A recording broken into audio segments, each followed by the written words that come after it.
this government is not going to work for Manipur's. Lebaki dong ta kaim tawraroi sai by April 2018 da ikhange leirui ado Manipur sa mot man le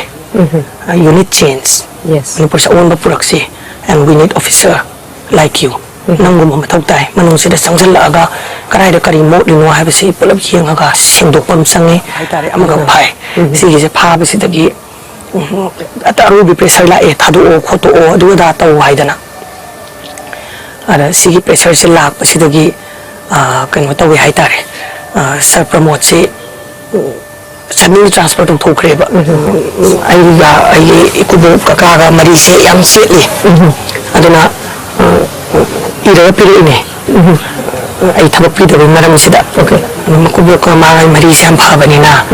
Manipur Home Department ke se ko ma am se lo haido khrani makubokta aduga magi organization unilab yes le pause le pithokhrani aduna man Home Department sang basi yararoi haidana iraga piri aduga business tawre court yore court tawraga thabak singamme adu matamira dum hek sang pari hangna dum aisi thabak si tawbangam dagana aisi thoga satkhina baidana adu mune isi am sathi bu mongda tawre haitare ai sa to masi pokpa matamda maternity leave pide okay labor earn leave to hopeful khani labane okay laitaba and 60 days to lozaragi hai kansida 60 days to pulap lawanu tha amam lawana tawraga tha amam lawe tha amasisu lawse ande mirun ina matam sidi wakhal du sum thasan bi yadi dana ya wai matam sida suti gi matha sa bai tare ko ai samkha sina suti exchange tawna salubada suti silam de bida ta amna ani rakaro tha ngo lawraga ani rakaro te ri yenge kai tawra matam du ai siu sina tawpa ade ibu psychological harassment hai tare ko thoi pi ni ma du kan tanate ba meeting pi amada du maina kasu ko na maram kasu leite ta ina su kasu leite ba thabuk to bungan mana bu harassment ni matam da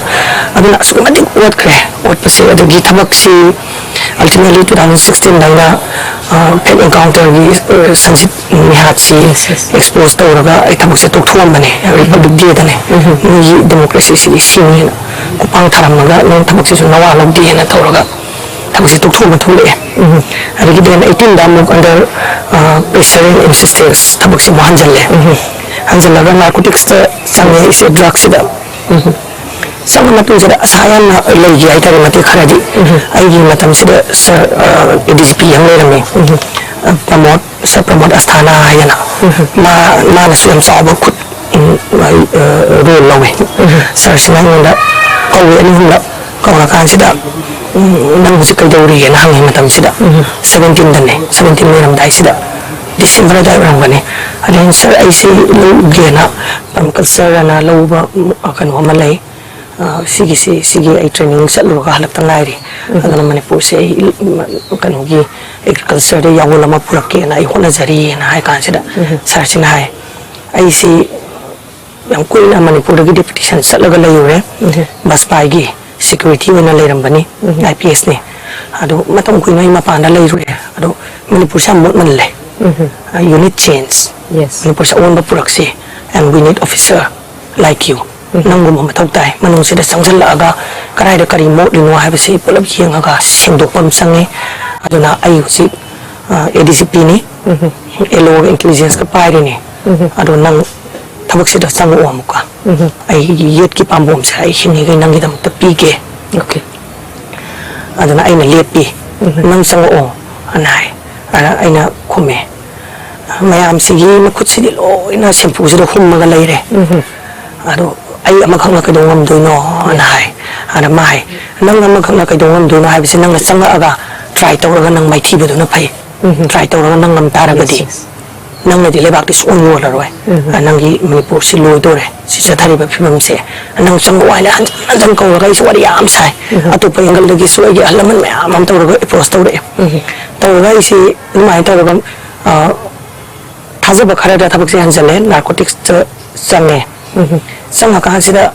dum March 27 da thabak ha ba koi ka bani April da sa promotion transfer to khngkhre sarkar ka samna ba mi amaga pharu ba ina drug kido akona phaba ko sai jong du phadu nei mamang as early as April 2018 sida sapromote ai gidam to phaga pai pamom tinga leiramba mi ne ado sarna tawraga mi na phaba ngamdaba yam sathiba kano hamaga gangster haitare amga phai si je phaba sidagi ataru bi pressure la e thadu o khoto o adu da taw haidana ara sigi pressure se lak pasidagi kano tawi haitare sar promote se suddenly transfer to khngkhre ba so what we got aigi yet ki pambom oiraga leiriba entire tawriba operation mayam da aigi spinal cord haitare yang saru leba anuma transfer to gi baju dagi ai se adu manung dai khange okay this government is not going to work for Manipurs leba ki lam ta kain tawroi sai by April 2018 dai khange adana yamna lisang sin Manipur da sarkar phatabadagi langa phatabadagi warakpado phane na ina sagaluba mangan haitare madu oiraroi je khangapadagi okay ai thanda thengna tamni lan se phare thengna rani maram ai du thamak kama ham thadu lakani sangalu pamnina anana transfer jin dang je tokthораga sar se lokthokre sar se ai kapin mi se yamna lokthokra matung se jinda sai former ADC se phare matung je kai thokhi yamna loi thengna gre ko aduna leiba haidi sarkar gi thabak ama toba matamda ekoina thabak toba official mayam se bi rank masa oiro asobo oiro pressure se systematic bi interference ngasai gi mamang leina thamjagi ba hoigi formal organ ahum lei democracy da executive haiba ma legislature haiba ma adagi judiciary haiba ma si ahum se separation of power haidana ahum si pillar ahum si samna ba yade ba hek samna samda powers mana malanjam ba matam yam sakti extreme ba power ngak tanina supai amane person gi ba matam da miyam si yam wadu ba si separation of power si masi follow to da illa chatabine ba si khona wari se ada sigi pochi da khoi da id executive ne matam da okay ngada as a bureaucrat aina lai ba ai thaudang da political interference pira ga khona ngasi mu khangni dana police na kana gi pressure da work tawi adagi civil service servant mayam sina kana gi civil administration na kana gi pressure da work tawi chatabra kai se adum open noi ba wafam ne ba sigi singa sai interference pillar amana da lanjan bagi khuthinjan bagi problem du ne ba ada aingonda thingna si ngasagi pressure pirakpa namtharakpa illegal orders pirakpa gi pura classic example ai sana thingna bane ada aina being a student of law ro khamu banina sigi pressure sidi masi yararoi haidana dum adol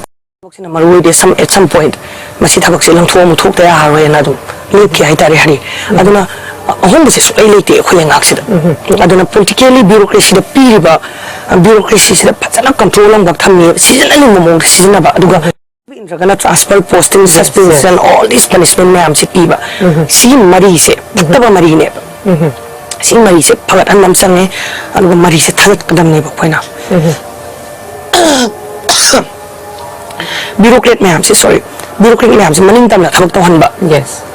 provided matau phasana tau data ragadi haibagi binding sama supiba aduga politically independent oina atopa state to oithoi sidi exactly akoi de kadaba oithoi deino aduga till now Manipur adugi ideal oiba aphaba phibam duri oithri laite adu aina ngasai haijagi bodo ai matam pumbada ai ahamba priority se ai mangda tari se Manipur hana matam pumbada uyeba masi pana subiram ba maira do aduna ai popa baba sina pingai ai whole formative period si lebaki wahau Manipur gi puari ina matam da khoi na pingai matam da la lo bana yaw matam ne yes no khoi na saw matam da ko na sim iri kai ne khoi adu matam da la lo bu kyam le rami balance kyam thoki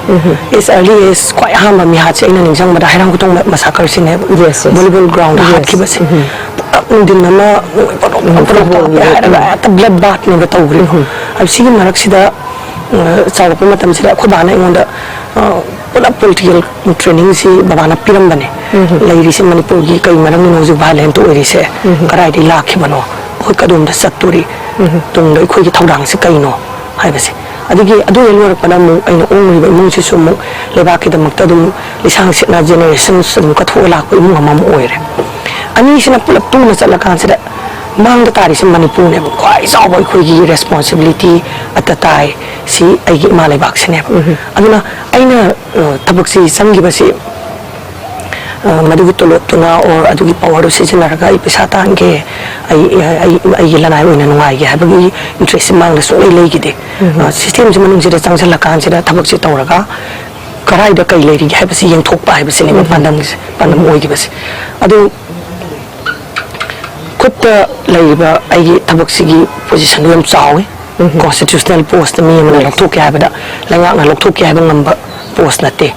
ꯑꯗꯨ ꯃꯗꯨꯗ ꯑꯩꯅ ꯑꯣꯏꯗꯕ ꯇꯧꯔꯒ ꯑꯩꯒꯤ ꯑꯗꯨꯒꯤ ꯄꯋꯥꯔꯗꯨ ꯁꯤꯖꯤꯟꯅꯔꯒ ꯑꯩꯅ ꯇꯥꯟꯒꯦ ꯍꯥꯏꯇꯥꯔꯒꯗꯤ ꯑꯃꯨꯛ ꯑꯟꯂꯤꯃꯤꯇꯦꯗꯅꯦꯕ ꯑꯩꯅ ꯇꯥꯟꯕ ꯌꯥꯕ ꯇꯣꯂꯣꯞꯁꯨ ꯆꯥꯎꯏ ꯊꯕꯛ ꯁꯤꯀ꯭ꯌꯣꯔ ꯑꯣꯏꯕ ꯊꯕꯛꯅꯤ ꯇꯥꯟꯒꯦ ꯍꯥꯏꯕ ꯄꯩꯁꯥꯗꯁꯨ ꯑꯣꯏꯗꯕ ꯌꯥꯎꯅ ꯇꯥꯟꯒꯦ ꯌꯥꯎꯅ ꯇꯥꯟꯕꯗ ꯍꯧꯖꯤꯛ ꯃꯌꯥꯝꯅ ꯇꯥꯜꯂꯤ ꯃꯌꯥꯝꯁꯦ ꯀꯩꯁꯨ ꯈꯪꯗꯦ ꯀꯩꯅꯣ ꯀꯅꯥꯅ ꯀꯌꯥꯝ ꯇꯥꯟꯒꯦꯁꯦ ꯇꯥꯜꯂꯦꯗꯤ ꯈꯪꯉꯦꯕ ꯑꯗ ꯑꯩꯒꯨꯝꯕ ꯑꯃꯅ ꯑꯩꯒꯤ ꯐꯦꯃꯤꯂꯤ ꯕꯦꯛꯒ꯭ꯔꯥꯎꯟꯁꯤ ꯂꯩꯕ ꯑꯃꯅ ꯑꯩꯅ ꯇꯨꯃꯤꯟꯅ ꯇꯥꯟꯒꯦ ꯍꯥꯏꯅ ꯇꯥꯟꯕꯗ ꯑꯟꯂꯤꯃꯤꯇꯦꯗꯇ ꯃꯄꯥꯟ ꯅꯥꯏꯗꯅ ꯑꯩ ꯇꯥꯟꯕ ꯌꯥꯏꯑꯕ ꯑꯗꯨꯕꯨ ꯃꯥꯡꯗꯁꯨ ꯇꯨꯡꯗꯁꯨ ꯃꯅꯨꯡ ꯃꯄꯥꯟ ꯅꯥꯏꯗꯅ ꯑꯩꯅ ꯇꯧꯗꯣꯔꯤꯕ ꯊꯕꯛꯁꯤꯅ being someone in my position ꯑꯩꯅ ꯂꯩꯔꯤꯕ ꯄꯣꯖꯤꯁꯟꯗꯨꯗ ꯑꯩꯅ ꯂꯩꯕꯥꯛꯁꯤꯒꯤ ꯑꯐꯕ ꯇꯧꯒꯦꯁꯨ ꯌꯥꯝ ꯌꯥꯏ ꯑꯗꯨ ꯑꯩꯅ ꯂꯥꯟ ꯇꯥꯔꯒꯗꯤ ꯃꯥꯡꯕꯁꯨ ꯌꯥꯝ ꯌꯥꯝꯃꯦꯕ ꯉꯁꯤ ꯑꯩꯈꯣꯏꯅ ꯕ꯭ꯌꯨꯔꯣꯀ꯭ꯔꯦꯁꯤꯗ ꯆꯪꯈ꯭ꯔꯀꯥꯟꯁꯤꯗ ꯁꯔꯀꯥꯔꯒꯤ ꯊꯕꯛꯁꯦ ꯇꯧꯔꯒ ꯂꯩꯕꯥꯛꯀꯤꯗꯃꯛꯇ ꯐꯣꯡꯅ ꯑꯣꯄꯟꯗ ꯂꯦꯞꯄ ꯉꯝꯗꯕꯗꯒꯤꯗꯃꯛꯇ ꯄꯣꯂꯤꯇꯤꯀꯦꯜ ꯄ꯭ꯔꯦꯁꯔꯗ ꯑꯩꯈꯣꯏꯅ ꯇꯨꯕꯒꯤꯗꯃꯛꯇꯅꯦꯕ ꯉꯁꯥꯏꯒꯤ ꯑꯣꯏꯗꯕ ꯃꯌꯥꯝꯁꯤꯒꯤ ꯃꯈꯥꯗ ꯂꯩꯁꯜꯂꯀꯥꯟꯁꯤꯗ ꯄꯨꯂꯞ ꯄꯣꯂꯤꯇꯤꯁꯤꯌꯟ ꯃꯌꯥꯝꯁꯤꯒ ꯕ꯭ꯌꯨꯔꯣꯀ꯭ꯔꯦꯁꯤꯁꯤꯒ ꯇꯨꯅ ꯆꯠꯂꯒ ꯂꯩꯕꯥꯛꯁꯤ ꯄꯨꯂꯞ ꯏꯟꯊꯨꯔꯒ ꯂꯩꯕꯥꯛꯁꯤ ꯂꯪꯊꯣꯛꯑꯝꯃꯒ ꯃꯤꯌꯥꯝꯁꯤ ꯂꯪꯊꯣꯛꯑꯝꯃ ꯆꯠꯈ꯭ꯔꯒ ꯃꯣꯏ ꯃꯁꯥ ꯃꯁꯥꯒꯤ ꯃꯔꯟ ꯄꯦꯛꯁꯟꯃꯤꯟꯅꯈꯤꯕ ꯑꯗꯨꯅ ꯂꯩꯕꯥꯛ ꯃꯤꯌꯥꯝꯁꯤꯅ ꯑꯗꯨꯝ ꯂꯥꯎ ꯈꯣꯡꯉꯒ ꯑꯗꯨꯝ ꯀꯩꯝꯇ ꯇꯥꯕꯤꯅꯕ ꯑꯗꯒꯤ ꯂꯦꯞꯄꯤꯅꯕ ꯂꯩꯇꯅ ꯂꯩꯍꯧꯔꯤꯁꯦ ꯑꯗꯨꯅ ꯑꯩꯒꯤ ꯂꯩꯔꯤꯕ ꯄ꯭ꯔꯦꯁꯔ ꯑꯩꯒꯤ ꯂꯩꯔꯤꯕ ꯄꯣꯖꯤꯁꯟꯗꯨꯗ ꯈꯣꯡꯐꯝꯗꯨꯗ ꯑꯩꯅ ꯇꯧꯒꯦꯗꯤ ꯌꯥꯝ ꯌꯥꯈ꯭ꯔꯦ ꯑꯗꯨꯕꯨ ꯑꯩ ꯃꯤꯀꯨꯞ ꯑꯃ ꯐꯥꯎꯕ ꯑꯩꯒꯤ ꯈꯣꯡꯐꯝꯗꯨꯗꯒꯤ ꯑꯩꯒꯤ ꯄꯣꯁꯇꯨꯗꯒꯤ ꯑꯩ ꯂꯩꯕꯥꯛꯁꯤ ꯇꯨꯡ ꯑꯣꯏꯅꯅ ꯊꯝꯂꯝꯃꯒ ꯑꯩꯒꯤ ꯏꯁꯥꯒꯤ ꯑꯣꯏꯖꯕꯅ ꯃꯃꯥꯡꯗ ꯑꯩ ꯃꯤꯀꯨꯞ ꯑꯃꯐꯥꯎ ꯂꯧꯁꯟꯒꯦꯁꯦ ꯑꯩ ꯅꯣꯡꯐꯥꯎ ꯈꯟꯈꯤꯗꯦ ꯑꯗꯨꯅ ꯂꯩꯕꯥꯛꯀꯤ ꯏꯟꯇꯔꯦꯁꯇꯤ ꯈꯣꯡꯐꯝ ꯈꯨꯗꯤꯡꯃꯛꯇ ꯑꯩ ꯌꯣꯜꯂꯣꯏ ꯑꯗꯨꯒ ꯑꯩꯒꯤ ꯂꯩꯔꯤꯕ ꯐꯤꯕꯝꯁꯤꯗ ꯍꯥꯏꯗꯤ ꯑꯩꯅ ꯄꯣꯂꯤꯇꯤꯛꯁꯇ ꯌꯥꯎꯔꯛꯏꯁꯤ ꯑꯩꯁꯦ ꯐꯣꯔꯁ ꯇꯧꯔꯛꯄꯅꯤ ꯄꯣꯂꯤꯇꯤꯛꯁꯇ ꯌꯥꯎꯅꯕ ꯍꯥꯏꯗꯅ ꯂꯩꯉꯥꯛꯂꯣꯟꯁꯤꯅ ꯑꯐꯕ ꯒꯃꯦꯟ ꯂꯩꯔꯝ ꯇꯥꯔꯒꯗꯤ ꯑꯩꯁꯨ ꯌꯥꯝ ꯅꯨꯡꯉꯥꯏꯅ ꯑꯩ ꯊꯕꯛꯇꯣ ꯇꯧꯔꯒ ꯏꯆꯥꯁꯤꯡꯁꯤ ꯀꯣꯜꯂꯒ ꯑꯩ ꯌꯥꯝ ꯅꯨꯡꯉꯥꯏꯕ ꯁꯦꯀ꯭ꯌꯨꯔꯤꯇꯤ ꯑꯃ ꯏꯆꯥꯒꯤ ꯐ꯭ꯌꯨꯆꯔꯁꯤ ꯑꯩ ꯏꯆꯥꯒꯤ ꯑꯩꯅ ꯄꯣꯛꯆꯕ ꯏꯆꯥꯁꯤꯡꯁꯤꯒꯤ ꯐ꯭ꯌꯨꯆꯔꯁꯤ ꯃꯃꯥ ꯊꯕꯛ ꯇꯧꯕꯤ ꯑꯃꯒꯤ ꯁꯦꯀ꯭ꯌꯨꯔꯤꯇꯤꯗꯣ ꯑꯩ ꯄꯤꯔꯒ ꯌꯥꯝ ꯅꯨꯡꯉꯥꯏꯅ ꯂꯩꯔꯝꯕ ꯌꯥꯏꯑꯕ ꯑꯗꯣ ꯄꯨꯝꯅꯃꯛ ꯑꯩꯅ ꯂꯪꯊꯣꯛꯑꯝꯃꯒ ꯉꯁꯤ ꯆꯪꯉꯛꯏꯁꯤ ꯀꯟꯁꯤꯁꯇꯦꯟꯠꯂꯤ ꯑꯩꯈꯣꯏꯒꯤ ꯂꯩꯕꯥꯛꯇ ꯂꯦꯡꯗꯅ ꯇꯧꯔꯛꯏꯁꯤ ꯄꯣꯂꯤꯇꯤꯀꯦꯜ ꯃꯤꯍꯨꯠ ꯑꯩꯈꯣꯏꯅ ꯊꯥꯒꯠꯂꯤꯕ ꯑꯩꯈꯣꯏꯒꯤ ꯁ꯭ꯇꯦꯠ ꯂꯦꯖꯤꯁꯂꯦꯆꯔꯗ ꯑꯩꯈꯣꯏꯅ ꯂꯩꯔꯤꯁꯤ ꯃꯤ ꯍꯨꯝꯐꯨꯅꯤ ꯁꯤꯒꯤ ꯃꯤ ꯍꯨꯝꯐꯨꯁꯤꯅꯅꯦ ꯃꯅꯤꯄꯨꯔꯒꯤ ꯃꯔꯥꯏꯕꯛ ꯂꯦꯞꯄꯒ ꯂꯥꯛꯏꯁꯦ ꯉꯁꯤꯐꯥꯎꯗ ꯃꯈꯣꯏꯁꯤꯅ ꯃꯇꯤꯛ ꯆꯥꯅ ꯃꯅꯤꯄꯨꯔꯁꯤ ꯉꯥꯛꯑꯝ ꯇꯥꯔꯒꯗꯤ ꯂꯩꯕꯥꯛ ꯉꯥꯛꯄ ꯍꯥꯏꯕꯁꯤ ꯀꯩꯅꯣ ꯂꯩꯕꯥꯛ ꯉꯥꯛꯄ ꯍꯥꯏꯕꯁꯤ ꯂꯩꯕꯥꯛꯇꯨꯒꯤ ꯏꯟꯇꯔꯦꯁꯇ ꯊꯕꯛ ꯇꯧꯕꯗꯨꯅꯦꯕ ꯉꯥꯛꯄ ꯍꯥꯏꯕꯅꯦꯕ ꯃꯥꯕꯨ ꯁꯣꯛꯀꯗꯕꯗꯒꯤ ꯄꯟꯒꯗꯕꯗꯒꯤ ꯃꯥꯡꯒꯗꯕꯗꯒꯤ ꯉꯥꯛꯄꯗꯨꯅꯦꯕ ꯄ꯭ꯔꯣꯇꯦꯛ ꯇꯧꯕꯅꯦꯕ ꯅꯠꯇ꯭ꯔꯥ ꯑꯗꯣ ꯉꯥꯛꯄ ꯍꯥꯏꯕꯁꯤꯗ ꯑꯩꯈꯣꯏꯅ ꯁꯦꯝꯒꯠꯄ ꯑꯃꯁꯨ ꯆꯪꯉꯦ ꯃꯥꯡ ꯇꯥꯕꯗꯒꯤ ꯉꯥꯛꯄ ꯑꯃꯁꯨ ꯆꯪꯉꯦ ꯁꯦꯝꯒꯠ ꯁꯥꯒꯠꯄ ꯑꯃ ꯆꯪꯉꯦ ꯁꯤꯒꯤ ꯁꯦꯝꯒꯠ ꯁꯥꯒꯠꯄ ꯍꯥꯏꯁꯦ ꯂꯩꯕꯥꯛꯁꯦ ꯐꯒꯠꯍꯟꯗꯣꯏꯅꯦꯕ ꯍꯤꯔꯝ ꯈꯨꯗꯤꯡꯃꯛꯇ ꯂꯩꯕꯥꯛꯁꯦ ꯐꯒꯠꯍꯟꯒꯗꯕꯅꯦꯕ ꯁꯤ ꯐꯒꯠꯍꯟꯕꯁꯤda ꯂꯩꯕꯥꯛ ꯃꯤꯌꯥꯝꯒꯤ ꯏꯟꯇꯔꯦꯁ ꯄꯨꯟꯁꯤꯔꯣꯜꯁꯦ ꯐꯒꯠꯍꯟꯕ ꯑꯃ ꯌꯥꯝ ꯆꯥꯎꯅ ꯆꯪꯉꯦꯕ ꯃꯤꯌꯥꯝꯒꯤ ꯃꯄꯥꯡꯒꯜ ꯀꯜꯍꯜꯂꯀꯥꯟꯁꯤꯗ ꯂꯩꯕꯥꯛꯁꯦ ꯀꯟꯗꯣꯏꯅꯦꯕ ꯅꯠꯇ꯭ꯔꯥ ꯉꯁꯤ ꯃꯅꯤꯄꯨꯔꯗ ꯂꯩꯔꯤꯕ ꯐꯤꯕꯝꯁꯦ ꯑꯩꯈꯣই ꯂꯩꯉꯥꯛꯏꯔꯥ ꯂꯩꯕꯥꯛꯁꯦ ꯂꯣꯏꯁꯤꯜꯂꯤꯔꯥ ꯃꯣꯏꯅ ꯃꯑꯣꯡ ꯆꯨꯝꯅ ꯂꯩꯉꯥꯛꯇꯕꯗꯒꯤ ꯂꯩꯕꯥꯛꯁꯦ ꯉꯁꯤ ꯁꯨꯝ ꯂꯣꯏꯁꯤꯜꯂꯛꯄꯁꯤꯅ ꯄꯨꯔꯥ ꯗꯤꯇꯤꯑꯣꯔꯦꯇꯦꯗ ꯑꯣꯏꯔꯕ ꯑꯩꯈꯣꯏꯁꯤ ꯄꯠꯊꯔꯕ ꯁꯣꯠꯊꯔꯕ ꯄꯨꯔꯥ ꯁꯤꯔꯕ ꯈꯨꯟꯅꯥꯏ ꯑꯃ ꯃꯥꯡꯈꯤꯕ ꯌꯥꯕꯒꯤ ꯈꯨꯟꯅꯥꯏ ꯑꯃ ꯑꯣꯏꯔꯛꯏꯅꯦꯕ ꯁꯣ ꯍꯧꯔꯛꯏꯁꯤ ꯀꯩꯅꯣ ꯗꯦꯃꯣꯀ꯭ꯔꯦꯁꯤꯗꯗꯤ ꯑꯩꯈꯣꯏꯒꯤ ꯁ꯭ꯇꯦꯠ ꯑꯦꯁꯦꯝꯕ꯭ꯂꯤꯁꯤ ꯈ꯭ꯋꯥꯏꯗꯒꯤ ꯆꯥꯎꯕ ꯑꯩꯈꯣꯏꯒꯤ ꯂꯥꯏꯁꯪꯅꯤ ꯃꯅꯤꯄꯨꯔꯁꯤꯗ ꯂꯩꯔꯤꯕ ꯈꯨꯟꯗꯥꯃꯤꯟꯅꯔꯤꯕ ꯐꯨꯔꯨꯞ 34 ꯑꯩꯈꯣꯏ ꯂꯣꯏꯅꯃꯛꯀꯤ ꯑꯩꯈꯣꯏꯒꯤ ꯏꯆꯥ ꯏꯁꯨ ꯑꯩꯈꯣꯏ ꯈꯨꯗꯤꯡꯃꯛ ꯚꯣꯠ ꯊꯥꯗꯕ ꯌꯥꯕ ꯌꯥꯗꯕ ꯚꯣꯠ ꯊꯥꯗꯕ ꯌꯥꯗ꯭ꯔꯤꯕ ꯃꯅꯤꯄꯨꯔꯁꯤꯗ ꯂꯩꯔꯤꯕ ꯎꯄꯥꯜ ꯋꯥꯄꯥꯜ ꯂꯦꯡꯉꯤ ꯄꯥꯜꯂꯤꯕ ꯂꯩꯔꯤꯛ ꯈꯨꯗꯤꯡꯃꯛꯀꯤ ꯃꯔꯥꯏꯕꯛꯁꯤ ꯍꯨꯝꯐꯨꯁꯤꯅ ꯂꯦꯞꯄꯒ ꯄꯨꯔꯒ ꯆꯠꯂꯤꯅꯦꯕ ꯑꯗꯣ ꯉꯁꯤ ꯑꯩꯈꯣꯏ ꯃꯥꯡꯗ ꯇꯥꯔꯤꯕ ꯃꯅꯤꯄꯨꯔꯁꯤꯗ ꯑꯩꯈꯣꯏ ꯑꯄꯦꯟꯕ ꯃꯈꯜꯒꯤ ꯃꯅꯤꯄꯨꯔ ꯀꯩ ꯑꯣꯏꯒꯦ ꯀꯩ ꯐꯤꯕꯝ ꯑꯣꯏꯒꯦꯕ ꯑꯗ ꯁꯤꯒꯤ ꯄꯦꯟꯗꯕꯁꯤꯅ ꯑꯃꯨꯛ ꯈꯨꯗꯣꯡꯊꯤꯕ ꯃꯌꯥꯝꯁꯤꯅ ꯑꯃꯨꯛ ꯀꯩ ꯑꯣꯏꯔꯛꯀꯅꯤ ꯇꯨꯡꯗ ꯂꯥꯛꯀꯗꯧꯔꯤꯕ ꯍꯧꯔꯛꯀꯗꯧꯔꯤꯕ ꯃꯌꯥꯝꯁꯤꯅ ꯁꯤꯒꯤ ꯃꯃꯜꯁꯤ ꯊꯤꯗꯣꯔꯤꯕ ꯉꯁꯤ ꯑꯩꯈꯣꯏꯅ ꯋꯥꯔꯤꯁꯤꯁꯨ ꯃꯪꯂꯝ ꯆꯠꯇ ꯍꯥꯏꯔꯤꯕ ꯊꯥꯒꯠꯈꯤꯕ ꯃꯤꯍꯨꯠꯁꯤꯡꯁꯤꯅ ꯑꯐꯕ ꯇꯧꯔꯝꯗꯕꯗꯒꯤ ꯉꯁꯤ ꯑꯩꯈꯣꯏꯅ ꯋꯥꯔꯤꯅꯦꯕ ꯑꯗꯨ ꯑꯣꯏꯇꯥꯔꯒꯗꯤ ꯃꯁꯤ ꯁꯨꯝ ꯊꯥꯗꯣꯛꯑ ꯊꯝꯕ ꯃꯇꯝꯗ ꯀꯔꯝꯕ ꯃꯈꯜꯒꯤ ꯃꯃꯜ ꯑꯃ ꯊꯤꯗꯣꯔꯤꯒꯦꯕ ꯑꯩꯈꯣꯏꯅ ꯃꯈꯥ ꯇꯥꯔꯛꯄꯗ tungda lakaduriba angang akhoi noidi at least thabuk ama tawraga hingba kona nambagi sarabu di hendredana adu akhoi gi matungda thabuk phangdaba angang si kai dori or adugi makha tarakpa isai sumayam si kai dori ge sum thadu thamba matamda aduna akhoi na assembly si khwadagi chawa singba laisang akhoi gi di konong ne sigi khoi na singdok ta taragadi yes lebak si mayung chum som ngamaroyaba aduna assembly si akhoi na mihut aphaba ma थाजन बम चंगे अदुगा हाइरिबा मिहुत सि थाजन नबो होनाबदा आइकोना मिहुत थाजलिबा mean सि कइनो पैसा से नमथि गई ताले को खोइदा चनरि से पैसा से कइ दे ताले अया मन ठिकादार नापतने यस बैकग्राउंड में हम से लोइ चेक तौसेबा ठिकादे गी हलप नापतने अदु ठिकादे गी बु भोट लेप कोना नबा नत्रगना भोट असुकि मति यामना पैसा सि हाइदाबा ngमनबगी सेंदों लैब्रा लैते contract like government ki paisa ni thikada lai paisa me se akhoi myam ki paisa ne sarkar tax chira adu tax to na akhoi gi development ki thadar pa lambi koilas tha ba building sa ba community hall sa ba drains and all this infrastructure development myam se thika gi work na tane ba sigi thika gi work myam si puraga la e adu gi paisa do substandard oina thabak se pigire ba koida ngasi thari ba koilas ki standard tha quality Saliban nalagi law ba khubagi sang nalasi kai phibam de chali mafam sadana sa ba community hall mayam kai phibam de sai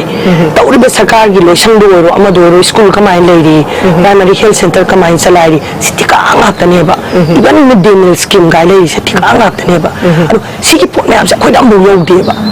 adi PDS ki supply ko na mit na ubu de cheng kerosene chini yes cheng bu phajana yau de kerosene de so ata gidre sini so ubu de